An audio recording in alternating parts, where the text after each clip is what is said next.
Hello everyone, it is Drummond and I am back for another YouTube video. Make sure you click that subscribe button so you know whenever I'm posting my next video. Turn on that notification bell so you actually get that notification whenever I'm posting a video as well.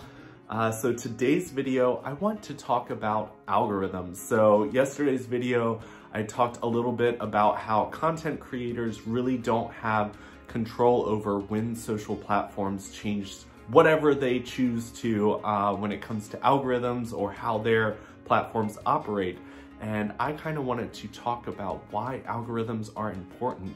Because so many people these days actually use social media for gaining information about what's going on around them, whether it's in their friends' lives or in their local community or all around the world. People need to realize that what you see in your newsfeed is catered to you based upon the algorithms of how you use your social platforms. So when it comes to the posts that you see, you have to realize that they are catering it to you based upon tons and tons and tons of information that they are absorbing about you, whether it's the posts that you like, whether it's the friends that you interact with the most. There are so many different things that all these platforms, including Google, uses to kind of make sure that you see the information they think you want to see.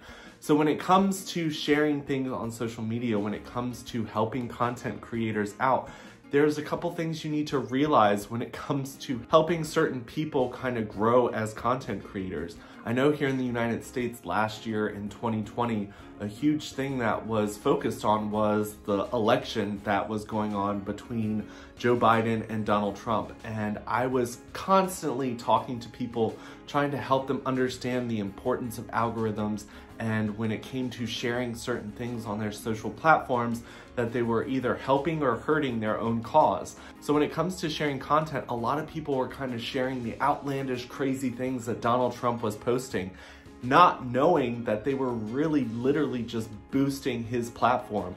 And in a lot of senses, we do that on a very regular basis because people kind of share outlandish things that they find across the internet or things that happen in their local communities that they think the world should know about. One of the really big examples that I wanted to point out was when it comes to like Vogue, when they allowed Harry Styles to be on the cover wearing a dress. So many people started sharing the hate comments that people were posting about that issue, saying that a guy shouldn't be allowed to wear that dress or all the other hate stuff that came around that, not realizing that had they just taken a screenshot of those hateful people's messages and shared that, they could have avoided giving those hateful people a huge platform.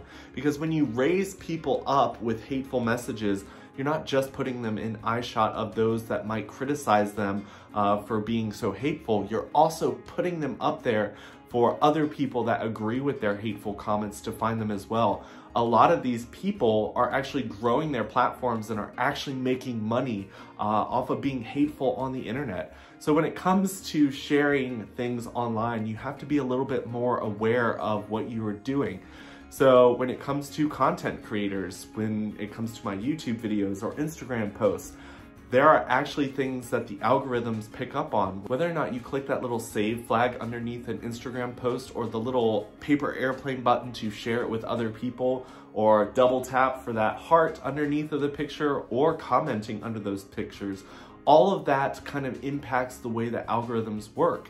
And also you have to realize that when it comes to the algorithms, a lot of times it has nothing to do with the people who kind of create the flow of the social media platforms, because it's more of a computer-based thing where we can plug and play lots of different things into the algorithm, but once it kind of goes into this world, it kind of becomes its own monster. Another thing that I wanted to point out was when it comes to the type of content that people are posting online, I think that it has definitely gotten a little bit carried away when it comes to the type of content people have to post and share to get people's attention these days. And honestly, you look at different content creators who have gotten in trouble for kind of going above and beyond with creating content, whether it's breaking the law or doing other things to get your attention.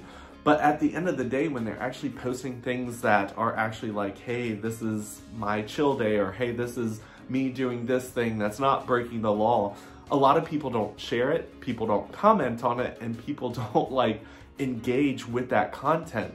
So content creators, because a lot of them do get paid for their content, start doing the next wildest thing, and then it just keeps getting worse and worse until they get themselves in trouble. And honestly, I do think that content creators should be held responsible for their actions, but also you have to realize that you play a part in the type of content that people create as well. Because when it comes to things that get shared, when it comes to things that make them money, they are going to want to continue to do that. And I think that that kind of works everywhere. That works with the entertainment industry when it comes to the types of things that we accept into society. It all has to do with what viewers are looking for. News companies don't play stories about all the things that are happening in the community that are amazing if there's a story about something crazy that they know that they're going to get tons of views on, because at the end of the day, everyone's trying to make a living in this industry. So when it comes to us, when it comes to the content that we absorb, we have to be a little bit more aware of that. If you want good, wholesome content, then you need to engage with it more, because the algorithm is telling us that's not what anyone's looking for.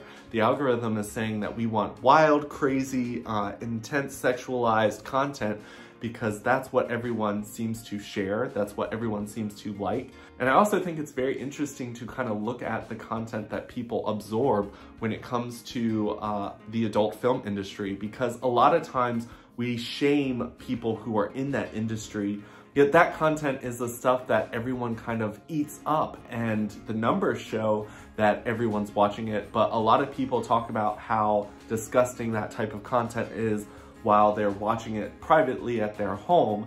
And I think that it's really important for us to take note of that. Like, we shouldn't be shaming people for creating content that you are absorbing and they're getting paid for, because at the end of the day, you are absorbing that content. You are paying for those OnlyFans accounts. You are watching that content on their Twitter account or wherever else they have it. Otherwise, they wouldn't be continuing to post that. I honestly believe there are a lot of taboo things that society tells us we shouldn't talk about, that we really do need to kind of focus in on that and kind of pick it apart and figure out why it's considered such a taboo topic. Because for me, sexualized things, yes, society has tagged that as taboo, but when it comes to talking about sex, when it comes to educating the youth about safe ways of doing that, I feel like it would end up creating such a better environment for people, and a safer environment, because people would understand how STIs are transferred. They would understand why there's a higher rate of pregnancy in certain societies and certain cultures and certain ethnic groups. I think that there's so many different things that need to be talked about, but when it comes to creating content for places like YouTube or Instagram, a lot of times that type of content is flagged. I know from personal experience that I posted something on my Instagram about what was happening to Ghana and the LGBT community there, and enough people from that country reported my profile to where my Instagram account got frozen for a week, which means my positive talks, which I get paid for, got canceled for an entire week, which also meant I couldn't post new photos or respond to people's comments on my platform because my account was frozen. So that kind of pushed me out of the algorithm for that week, which, for those of you that understand the algorithms, you don't want to fall off the algorithm train once you kind of get on it, because it's really hard to jump back on. So when it comes to the different type of content, we have to realize that even good messages, if there's enough people that don't agree with that message, they can really just push you right off the algorithm train. And I think that that is something that we need to be a little bit more aware of, because as nice as it would be to kind of rely on social platforms like Facebook, YouTube, and all of the other ones that exist out there to do the right thing, honestly, they are going to do whatever is going to make them the most money. So when I started doing my positive talks on my Instagram, I really did it with the idea of needing to add more positivity to the internet. Honestly, a lot of people told me that it would never catch on because people aren't looking for positivity. People are looking for drama. People are looking for terror. They're looking for stuff that's going to stir the pot. And I was like, honestly, I feel like we're living in a world where there is so much negativity being thrown at us from left and right that we really are looking for some good, wholesome content. But you have to realize that a lot of times when people create that type of content, people watch it and go, oh, that made me feel all nice inside. And then they move on to the next thing. But then they see something crazy, maybe something that Donald Trump shared on his Twitter. And instead of sharing the content that was created for positivity, they go, oh my gosh, this is crazy, share. So that ends up getting boosted up to the top, whereas the content that they said that they enjoyed watching, they didn't take the time to share that. So therefore it fell down the ladder in the algorithm. So just be aware that all of that type of stuff matters. I always tell people that when I oppose an idea, instead of tagging that bad idea or tagging that bad person that I disagree with, that I will tag the people that I do agree with. So bringing back up the Harry Styles and Vogue thing, instead of tagging and boosting up the hateful people, I made sure that I tagged Harry Styles and Vogue and congratulated them for helping us move forward and past gender stereotypes, because I honestly believe in that message. And I think it's phenomenal that Vogue took that chance and that Harry Styles was an artist that was willing to do that as well. And yes, there's lots and lots and lots of room for improvement, but when it comes to the algorithms that we really don't have control of, once the people that kind of create the kind of initial input into the computer system, like, honestly, it is the people that have control over what things trend on the internet. Honestly, for me personally, I went into the search engines and my social platforms and removed any of the stuff that kind of tagged me as one person or political party or whatever, because I felt like I was starting to get information that was so catered to my beliefs that I wasn't getting any like perspectives from outside of my own belief system. And honestly, I think that that's why we can't have conversations with people who have different opinions than our own, because we believe that everyone sees the world the same way that we see it. Unknowingly, we are sitting there looking at very catered information to our own personality, whereas the other person that has opposition of our views is getting the same thing. It's just catering to their views. So a lot of times we get frustrated with people who think differently than we do, not realizing that we're not being fed the same information online. I had someone tell me that I should test a theory out, and they told me that I should have someone who has very different political views than my own do a Google search with the same words that I use on Google for searching something, and see what the search results were for both of our searches. And so I had someone who was a Trump supporter, very Republican, very conservative in views, versus me being a Biden supporter, a Democrat, and very liberal with my views. So we ended up both searching what is transgender. And I, being someone who's part of the LGBT community, was of course given the platform of, hey, here's an LGBTQIA+ center that you can gain all this information about the community from. Here's some great organizations you can donate to help the cause.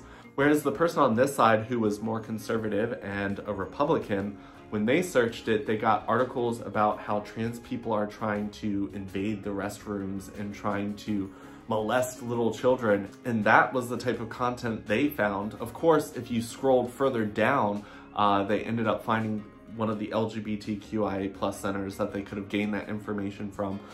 But not a lot of people do that extra scrolling to try to find information. They just accept that first search result as the fact that they can kind of agree with, because it fits into their views and their ideas of the world already.